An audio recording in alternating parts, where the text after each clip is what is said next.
Tapos na ang trade deadline kaya pag-usapan natin kung sino mga player ang na-trade mga amigo. Bago matapos ang trade deadline ay nauna lang gumawa ng moves ang Philadelphia 76ers. Nakuha nila ang sharpshooter na si Buddy Hield mula sa Indiana Pacers kapalit nina Marcus Morris, Korkmaz at 3 second round picks. Ang Utah Jazz naman ay itrinade itong si Kelly Olynyk kasama si Okay Agbaje kapalit ni Otto Porter Jr., Kira Lewis at ang 2024 first round picks mula sa Toronto Raptors.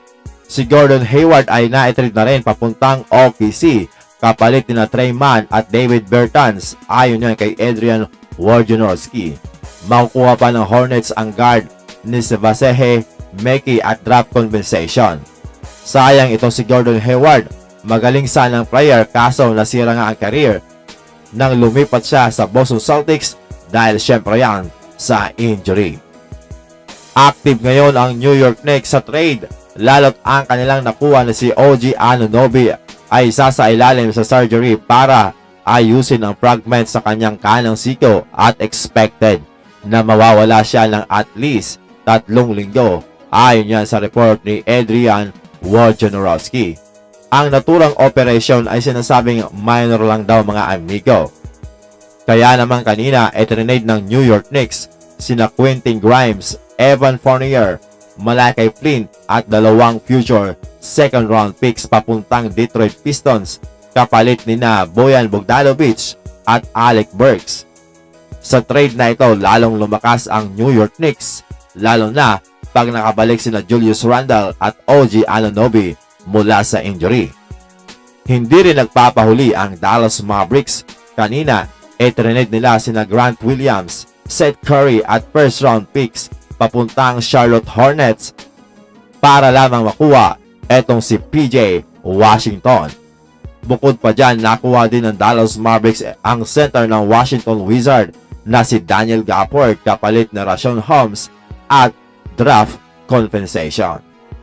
Magsasama naman muli ang former Lakers na sina Dennis Schroeder at Lonnie Walker IV dahil kanina itrinade ng Toronto Raptors etong si Dennis Schroeder kasama si Thaddeus Young papuntang Brooklyn Nets kapalit ni Spencer Dinwiddie.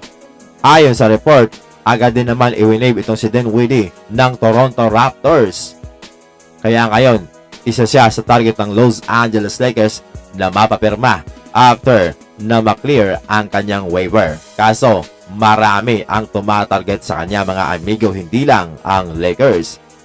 Hindi pa tapos ang Sixers dahil kanina itrinade nila si Patrick Beverley papuntang Milwaukee Bucks kapalit ni Cameron Payne at ang 2027 first round pick.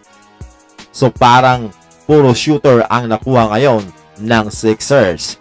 Trending naman si Patrick Beverley dahil bago daw ang trade, tinanong niya etong si Daryl Morey kung ma-trade ba siya at sinabi naman ito sa kanya na hindi at hindi daw siya iti-trade.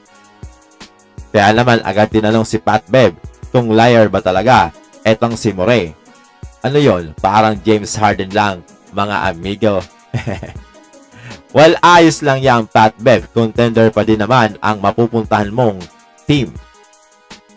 Ang San Antonio Spurs ay na-trade din itong si Dom McDermott papuntang Indiana Pacers kapalit ng future second round pick at itong si Marcus Morris na-trade nga ng Sixers papuntang Indiana Pacers sa deal kapalit si Buddy Hield. Ayon sa report, expected na i-waive din agad ng Spurs itong si Marcus Morris.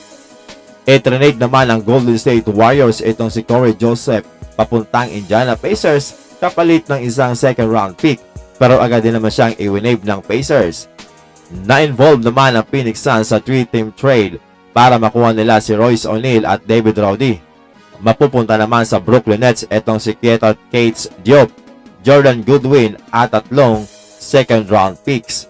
Samantalang makukuha ng Memphis Grizzlies itong sina Yuta Watanabe, Chimezie Meto at pick swap. Ayon kay Magic Johnson, maliit man na trade ang ginawa ng Suns pero si O'Neal daw ay malupit na competitor at malaking impact ang nagagawa nito sa team. Ang Lakers na laging laman ng mga trade rumors ay hindi man lang gumawa ng kahit isang trade mga amigo, at si D'Angelo Russell na laging trending sa trade ay mananatili pa rin sa Los Angeles Lakers. While maganda rin ito mga amigo, lalo't wala naman sapat na katumbas na player na pwedeng ipalit dito kay D'Angelo Russell. At isa pa, maganda naman ang kanyang ipinapakitang paglalaro, lalo't gumaganda ang kanyang shooting. Sabi ko nga, panagpatuloy ang kanyang magandang shooting ay maitatago nito ang kanyang kahinaan sa depensa. Baka mas lalo pang gumanda ang kanyang shooting dahil mawawala na ang trade rumors.